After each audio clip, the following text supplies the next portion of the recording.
accusers surfaced overnight. So what does this mean for 2020? And a laughing Lori Loughlin stops to sign autographs before court. But some people don't think her felony charges are as funny as maybe she does. Fox and Friends First continues right now.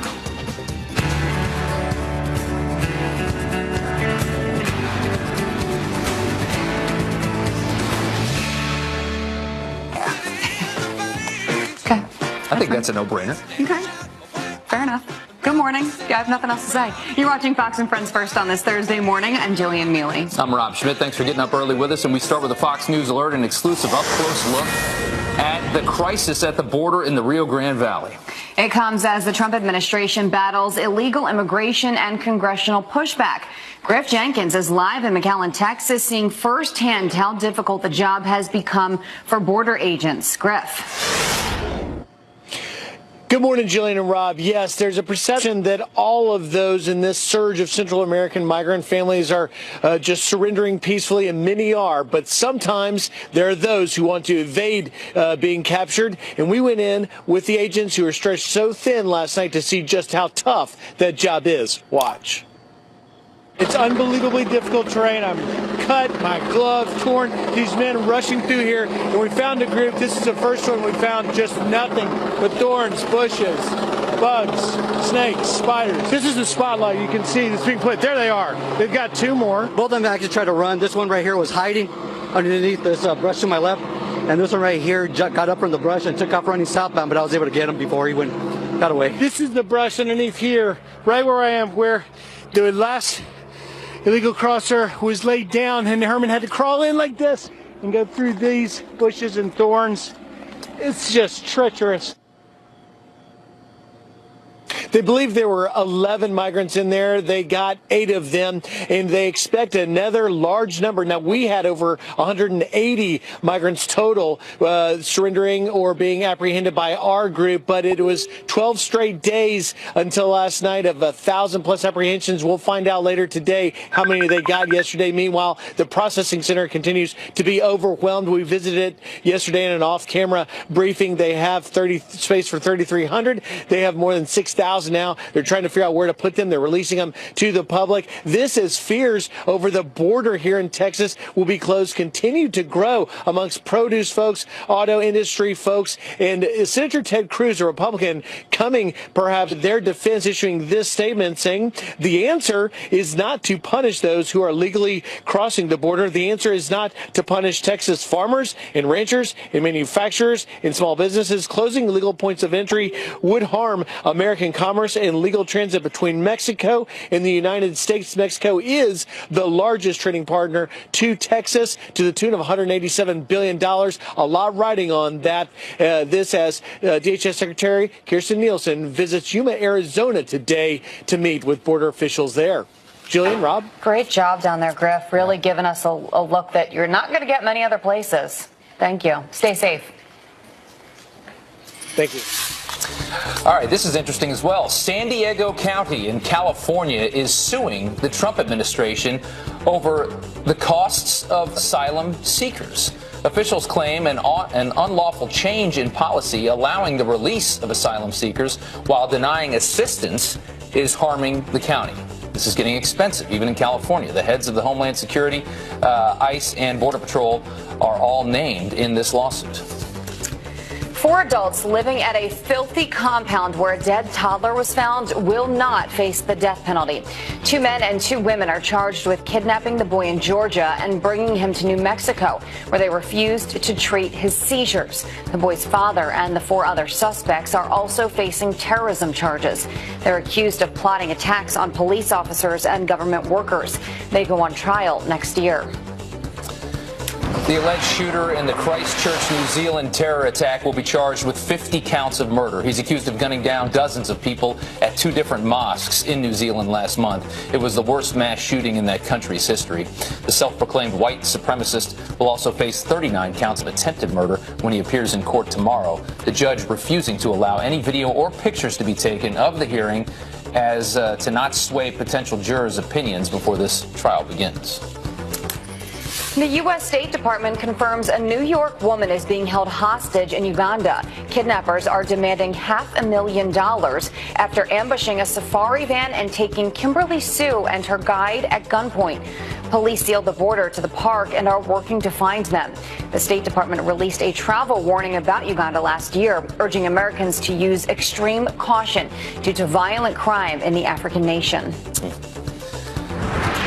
And breaking overnight, 3 new women accuse Joe Biden of some kind of inappropriate behavior. This comes just hours after the former vice president released a video confronting the allegations. Aisha Husney joins us with the very latest as Democrats remain divided on this. Aisha? Yeah, Rob, Jillian, we're now at 7 women. And for some, they are all painting a cringe-worthy picture of the former vice president, who is expected to make a 2020 run for the White House here. The latest 3 women are Vail Konert, Yount, Sophie Karasik, and Ali Cole. They told the Washington Post about their uncomfortable run-ins with the former VP. Now, Karasik said Biden pressed his forehead against hers, making her feel very uncomfortable.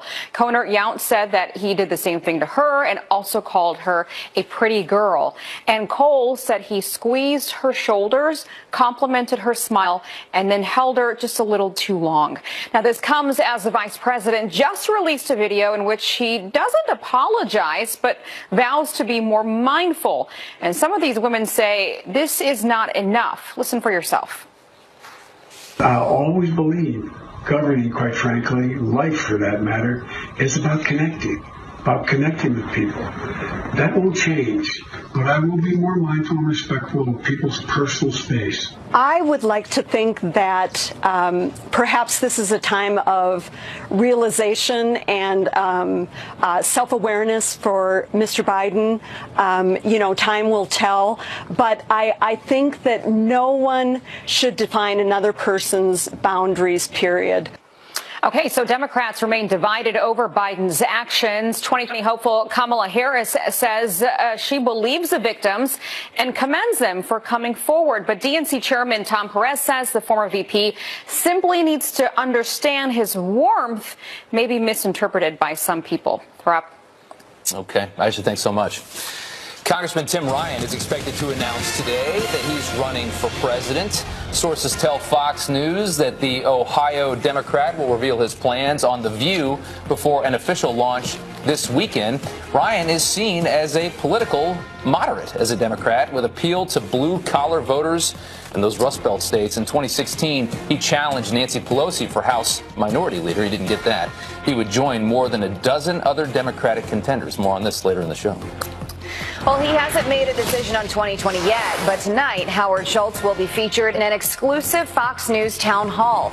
The former Starbucks CEO will share his vision of America. You can watch the event live from Kansas City at 6:30 p.m. Eastern Time. 2020 hopeful Bernie Sanders will also speak at a Fox News town hall on April 15th in Pennsylvania. Bret Baier and Martha McCallum will moderate both events. Can't wait to see both of these. Yeah. All right. Jeopardy, this is sad, reportedly looking for a new host as Alex Trebek fights a serious bout with cancer. Here is the host of Jeopardy, Alex Trebek. Ambition was to come to Jeopardy. I don't know how you replace this man. Last month, Trebek revealing that he's battling stage 4 pancreatic cancer. The show was reportedly talking about a replacement before that, as Trebek is 78 years old. He's hosted Jeopardy for more than 35 years. I can't imagine it without him. He is Jeopardy. Yeah. I know. We certainly wish him well. Yeah. 10 minutes after the hour, it's been the president's rallying cry from the very beginning. We are building a wall on the southern border, which is absolutely necessary. And we will build the wall. That I can tell you. He's sticking to his guns. What's it going to take to get this thing built, though? Our next guest could fulfill the president's promise, and he explains why after the break. Out of the spotlight and in treatment, why Britney Spears just checked into a mental health facility. We're coming right back on a Thursday. Stay there. We are building a wall on the southern border, which is absolutely necessary. And we will build the wall. That I can tell you. We will build a great wall along the southern border. Build that wall. Build that wall. Build that wall. It was one of his biggest campaign promises, and 2 years later, it's still one of the big fights of the Trump presidency. Yeah, the debate over whether a wall is the best way to address this recent surge of migrants continues, but border agents say that they are completely overwhelmed. Tommy Fisher is the president and CEO of the Fisher Sand and Gravel Company. He submitted a proposal to build a portion of the wall. He joins us live to explain. Thank you for your time this morning. One can assume if you want to get involved in this, you back the president and what he's trying to do. Is that the case, and why? That is, anyone who's been to the border knows that there's a crisis on both sides, and we possess the technology and the vertical integration to get this done. So when Homeland Security requested from the DOD another 218 miles of strategically placed fence, we wanted to rise to the occasion. So we basically put a price to not only build the fence, but the roads and the technology, and get it done so they know exactly what it's going to cost and how long it will take, and we can do that under a year. Wow. And I mean, the numbers that you put up, I mean, I'm assuming this is a 30-foot steel slat, what they're looking for, and does it go down into the ground to prevent the tunneling? And how do you do a mile a day like you're proposing? How do you get that done? That seems like a tremendously fast pace. Well, it's so innovative, but our patented hanging system is so revolutionary. It's like comparing the iPhone to a payphone. And that's what we do. We've always set records, whether we build bridges, highways, anything we've done in the heavy civil infrastructure that we do, and these agents need it. So we've demonstrated that to DHS, so we proved that we could do it in 35-mile-an-hour winds a few weeks ago. I'll meet with them today, and I wanted to give them, as an expert, the exact cost that it would cost to build these and the time it would take. These agents need it, and they need it now. I've never, as many have never, built a wall along the southern border. However, you know, when you talk about construction projects, home projects, everyone can relate to something like that. And it always seems like things just take a little bit longer than they're supposed to. So how did you come up with this timeline? And what has been the reaction so far from the officials you've met with?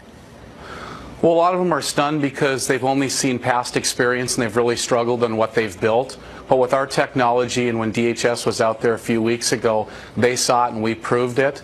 Now it's just the point where whether, you know, if they want to cut through the bureaucracy, we gave a price for all the public to match and see. And, you know, if anyone else can step up and beat us, which I don't think they can, let's protect the border for all Americans, and we're ready to do that. And we stand behind what we say. You know, there's a lot. There's a lot of arguments that people that say that the wall won't work for a lot of reasons. A lot of those reasons don't make any sense. But one of them that does is the fact that a lot of the wall would have to be built in places where it would be interior of the United States border, which means that the migrants would be on U.S. soil before they got to the wall. They could still claim asylum. Are you worried that whatever they build on the southern border, if you get the contract, won't be effective unless they somehow change these asylum laws? Well, the laws are for Congress, but as a builder, I think we can do both. In the states of Arizona, California, New Mexico, we can build right on the border. And then we have the technology and the patents also to build flood retaining walls topped right on the river as well. So I think that eliminates both of those questions there, that there's border security right on the border. You can build right on the river, you're saying? Is that what you're saying? Yes, we have the technology, too, to build levee and flood retaining walls in certain areas and give the agents elevated views that are backfilled. So it's done all the time, any place, so up and down coasts, in any type of the flood areas. You had already mentioned that you met with some officials and you are having further meetings with DHS today, I believe. What do you anticipate coming from this today? Well, I hope they can see that because they've requested 218 miles. We've given them an exact time frame, an exact price, completely backed by a bond and warranty.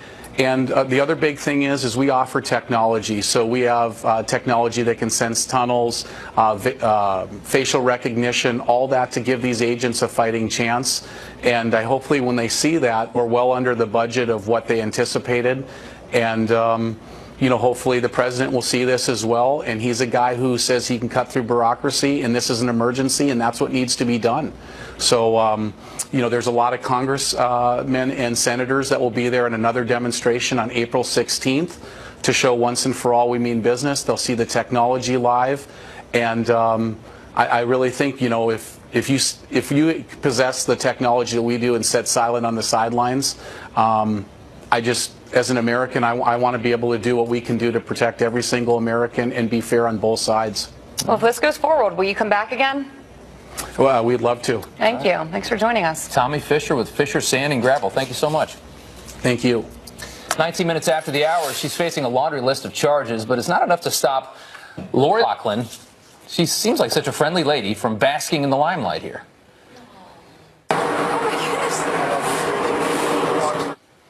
So what do fans think? Carly Shimkus here with the reaction. You don't want to miss it. Stay right there. First movie I ever saw, and it's absolutely my favorite movie of all time.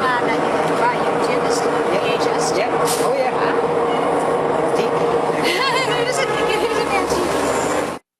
All right, actress Lori Loughlin not shying away from some friendly fans on her way into federal court. As you can see, she's signing autographs as they chanted "Free Aunt Becky." Carly Shimkus with Fox News Headlines 24/7 Sirius XM 115. Here with the reaction. I'm sure there's a ton. Yeah, what a strange story here. Yeah. All right, so she is putting on a happy face, and she did that ahead of her court appearance yesterday. She signed autographs at the airport. She smiled at fans on her way into the courthouse. But is her behavior appropriate? Reaction to that question has been mixed. One Twitter user saying, "Wow, self-awareness much. I used to be such a fan. Now seeing her smile without a care in the world makes me sick." Another Twitter user posting this Judge Judy meme that you see right there. Other people feeling more sympathetic for her on social media. Her initial court appearance only lasted about 5 minutes. She did not enter a plea. Okay. Sometimes you put on a smile. Yeah, I think she's just trying to show confidence there. Like, you know, obviously this is affecting her life in a major way, and she clearly cares. She's going through a crisis. She seems like such a friendly lady outside of this whole controversy. Let's talk about the Clintons and Ben Stiller getting political, huh? Yeah, all right. So Bill and Hillary Clinton are going on tour once again, but this time they are enlisting a little star power. Some celebrities are going to be joining them during certain cities along their tour route, including Ben Stiller, who said on Twitter, "I'm actually planning to do a deep dive on economic policy, healthcare, and obscure vice presidents. So please study up at Hillary Clinton."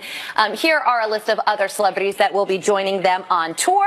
Some social media reaction to this. Let's get to some tweets. I have a feeling they're all going to be critical of Hillary and Bill Clinton. One Twitter user says, "Still under the illusion that Hollywood swings votes." And let's get to one more here. Teresa says, "Only way Dems draw a crowd is to have celebrities." I have a feeling those two Twitter users did not vote for Hillary Clinton in the 2016 presidential election. Nnamdi Asomugha, by the way, I think it's an NBA player. He was an NFL player. He played for the Eagles. That's an interesting one. He's joining them for the tour in Philly. Yeah. Many people, when that came out, were like, huh? There you go. So, Okay, so let's talk about Instagram and Prince Harry and Meghan Markle. That's right. So Prince Harry and Meghan Markle, they now have their very own joint Instagram account, and it has already broken a world record. It took them the shortest amount of time to reach 1 million followers. Guinness World Records posted this message about it, saying, "Congratulations to the Duke and Duchess of Sussex, Prince Harry and Meghan Markle, whose new Instagram account, Sussex Royal, reached 1 million followers in less than 6 hours." So a couple social media posts on this front. Corby says, "Does that mean I have to get an Instagram account?" Yes, if you want to follow them, you do. And then here's a meme of Prince Harry dropping the mic. There you go. They're up to 3.3 million as of now. I'll follow them. I just did. Side note. You got to get the Queen account. Update. Nnamdi Asomugha, former NFL player, is married to Kerry Washington, which is that Hollywood connection. Oh, okay. Breaking it all down, Jillian. I appreciate that. I'm here all day. You are here all day. All right, thanks, Carly. Thanks, guys. It is 26 minutes after the hour. New York and New Jersey have a new soft spot for criminals. The controversial blue state laws offering leniency for lawbreakers and pot smokers. Stay tuned. Illegal immigrants. Nearly 200 people rounded up in just a matter of hours. Homeland Security Secretary Kirstjen Nielsen is touring the southern border today. Well, the House Judiciary Committee authorizing a subpoena for Robert Mueller's full report. Now, Democrats want all the material evidence from the special counsel's investigation into the alleged Russian meddling in the 2016 election. And the panel took action even after Attorney General William Barr told Congress that he intended to release the unredacted report later this month.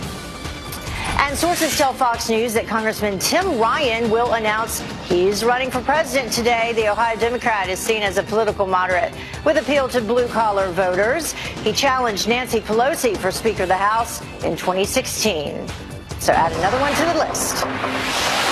Well, breaking overnight, 3 new women now accuse Joe Biden of inappropriate behavior. This comes just hours after the former vice president released a video confronting the allegations. Aisha Husni joins us live with the latest as Democrats remain divided. Good morning. Good morning. Yeah, we are now at 7 women, and for some, they are all painting a cringeworthy picture of the former vice president who is expected to make a 2020 run for the White House. The latest 3 women are Vail Conant-Yount, Sophie Karasik, and Ali Cole. They told the Washington Post about some uncomfortable run-ins with the former VP. So Karasik said Biden pressed his forehead against hers, making her feel pretty uncomfortable. And Conant-Yount also said the same thing, and she added that Biden also called her a pretty girl. And Cole said that he squeezed her shoulders, complimented her smile, and held her a little too long. This comes as the vice president just released a video in which he doesn't really apologize, but vows to be more mindful. Now, some of these women say it's not enough. Listen for yourself. Now it's all about taking selfies together. Social norms have begun to change, they've shifted, and the boundaries of protecting personal space have been reset. And I get it. I would like to think that perhaps this is a time of realization and self-awareness for Mr. Biden. Time will tell. But I think that no one should define another person's boundaries, period.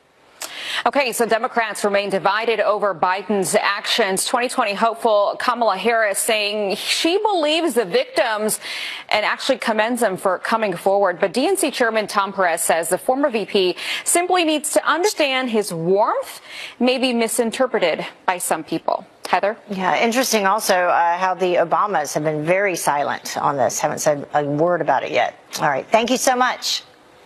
Well, Democratic leaders like Nancy Pelosi, another one, they're also struggling to respond to the latest allegations against Joe Biden, especially in light of their Brett Kavanaugh crusade. We all remember that.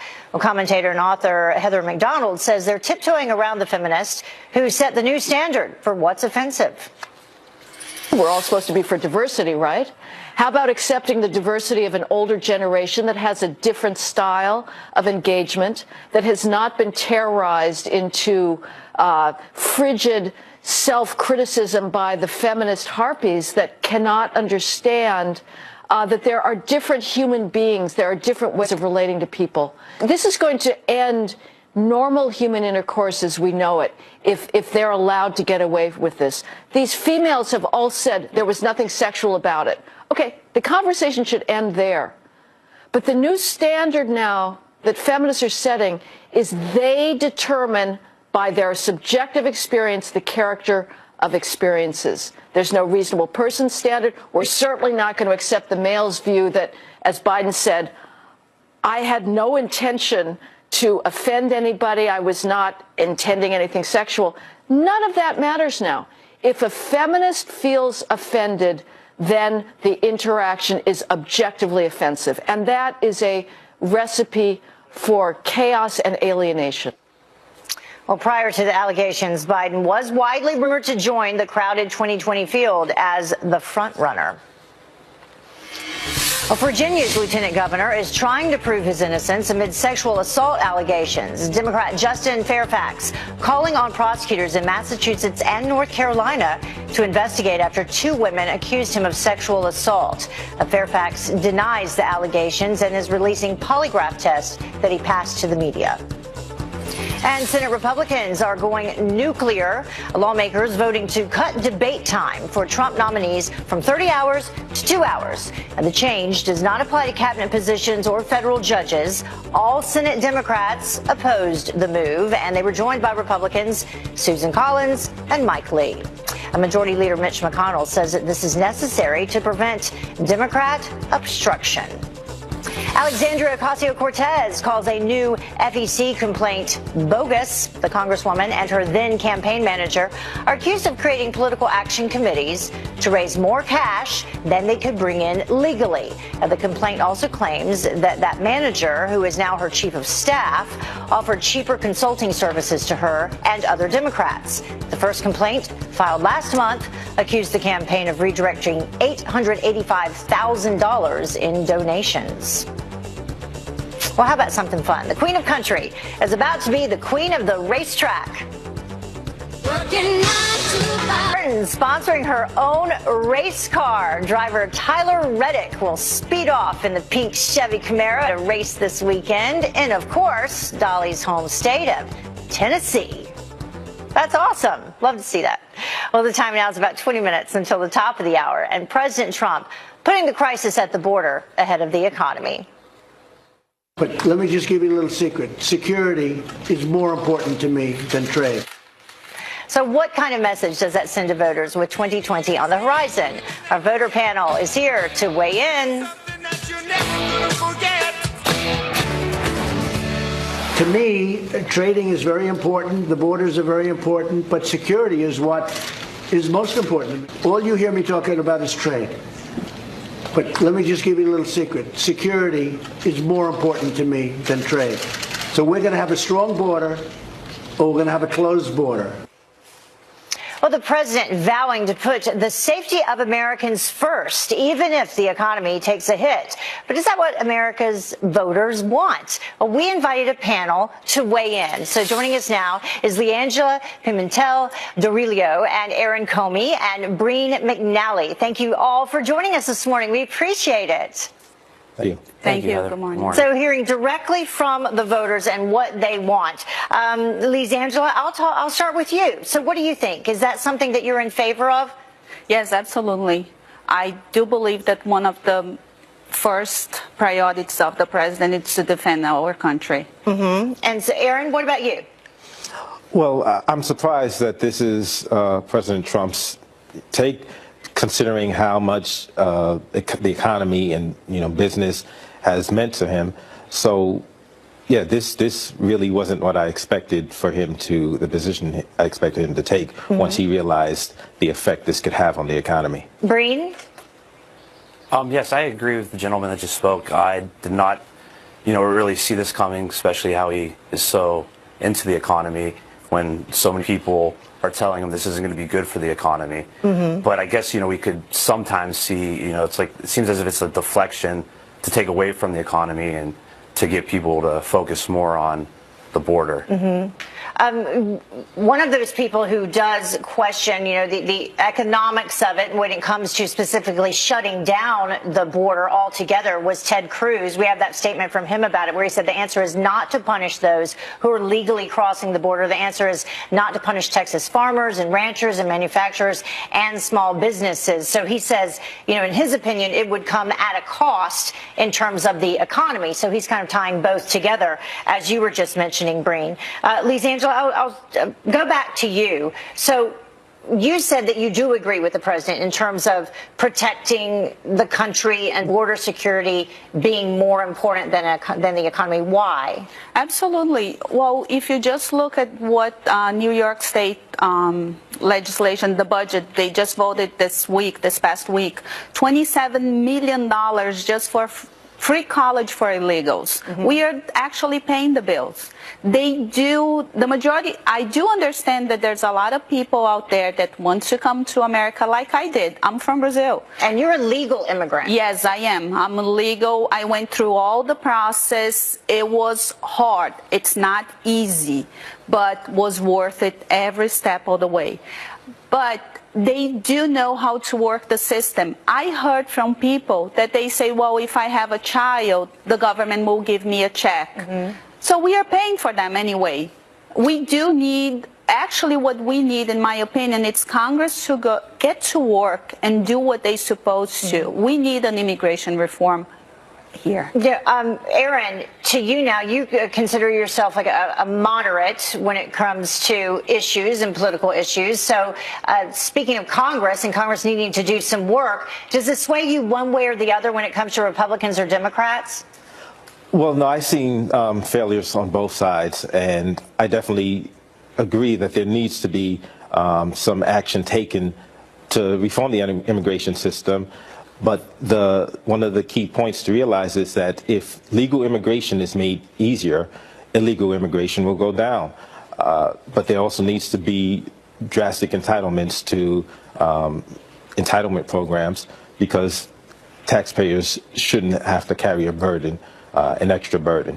Well, fixing legal immigration is something that several administrations have been trying to deal with, and no one seems to have been able to do anything up until this point. So we're now at this point, Breen, where we have about over 53,000 border apprehensions on average per month.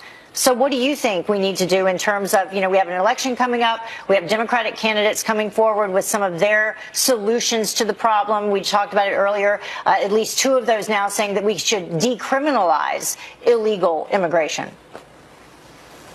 Yes, I think by decriminalizing it, it would actually work. But when you see a number of 53,000, to me it seems as if the people on the border are doing their job. They are stopping the flow of illegal immigrants that would come to harm us or harm our economy. And I don't see a need to focus or shut that down, because you see, there's approximately, 1.2 billion people 1.2 million people that cross over legally a day that are helping our economy grow. I'm more concerned and I'm more afraid of, I live in Northeast Ohio, in Youngstown, and on my way up to Cleveland this morning, I drive past Lordstown, and I'm seeing, they closed, the trickle-down effect. There's these people. So the economy is number one in your book. Okay. And by seeing the economy collapses, when you see a lot more things tend to go negative. Well, we appreciate all of you coming on so early this morning. That was great to hear from people out there, all across America who will be heading to the polls and making a difference in terms of who you vote for our leaders. Thank you. Thank you. Have a great day. Appreciate it. Yeah, have a great day. So is this federal court, or is it a red carpet? Fans fawning over actress Lori Loughlin as she faces a judge.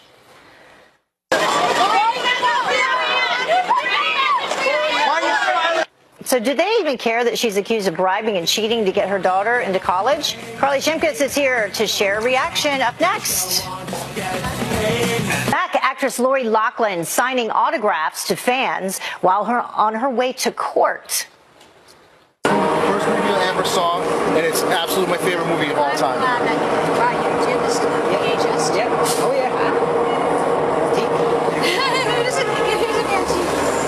But does that send the wrong message? Carly Shimkus with Fox News Headlines 24/7, SiriusXM 115 is here with the online reaction. So I was a little surprised to see that too. Surreal sort of scene. Lori Loughlin signing autographs, heading into court. But clearly she does have her fans still, which is good for her. Kind of surprising because of all the backlash and fallout that has come from this. I'm surprised she wasn't advised not to do that. Well, she has been smiling throughout this whole process. Every single news article that is written talks about how she has this big warm smile. When she landed at Logan Airport, she signed autographs as well. Right. So her attitude has been a topic of conversation on social media. Charles says, celebrity trumps character in our broken culture. Cheryl tweets, we truly live in an upside down world. And Deb says, poor optics, poor judgment.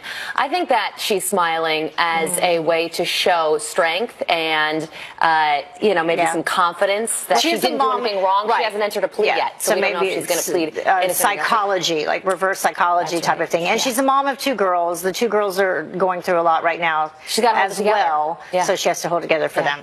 So let's talk about this next event that's going on. The Clintons are on the speaking tour, and they're now being joined by Ben Stiller. Yeah, so they're going to go on a speaking tour, and at certain stops around the country, a celebrity is going to join them. One of those celebrities, Ben Stiller, and he took to Twitter saying, I'm actually planning to do a deep dive on economic policy, health care, and obscure vice presidents. So please study up Hillary Clinton. I think he's probably joking there. Here are some of the other celebrities that will be joining them at various times throughout their tour.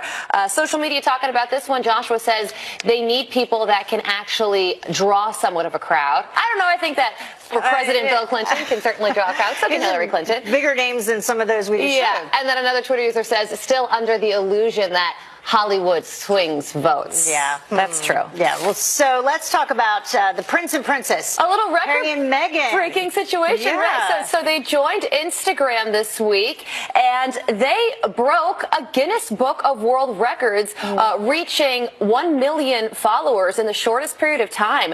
Guinness World Records says, congratulations to the Duke and Duchess of Sussex, Prince Harry and Meghan Markle, whose new Instagram account, Sussex Royal, reached 1 million followers in less than 6 hours. They even beat out the Pope.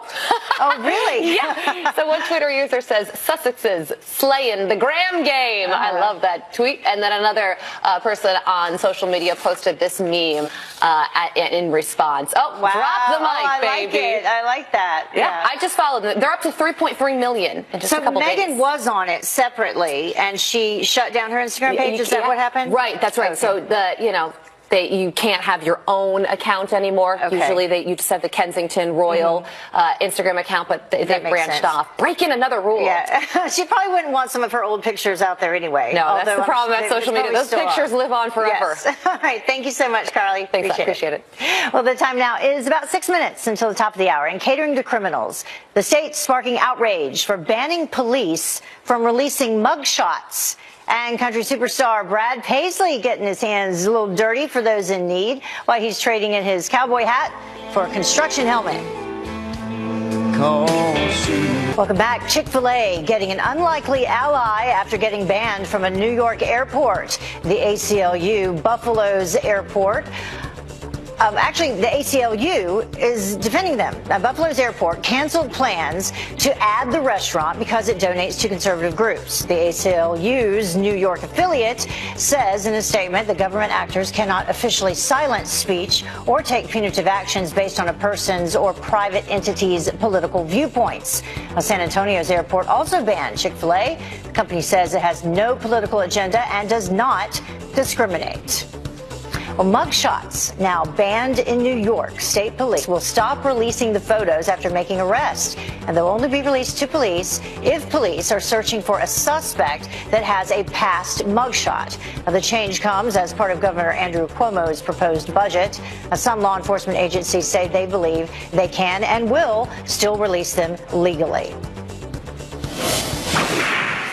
Well, now it's time for the good, the bad, and the ugly. Up first, the good. Brad Paisley breaking ground on a store that will provide free groceries for people in need. Where you place this is important. Right at this edge of where gentrification is happening, and also there's people being squeezed out. It's just the perfect place. Well, construction in Nashville expected to wrap up by the end of the year. And now the bad. 2 drivers jumped to safety when their race car suddenly burst into flames. Look at this. You can see them releasing their harnesses, leaping out the windows, thank goodness, as flames and black smoke fill the car. This was in Argentina. No word on what sparked that.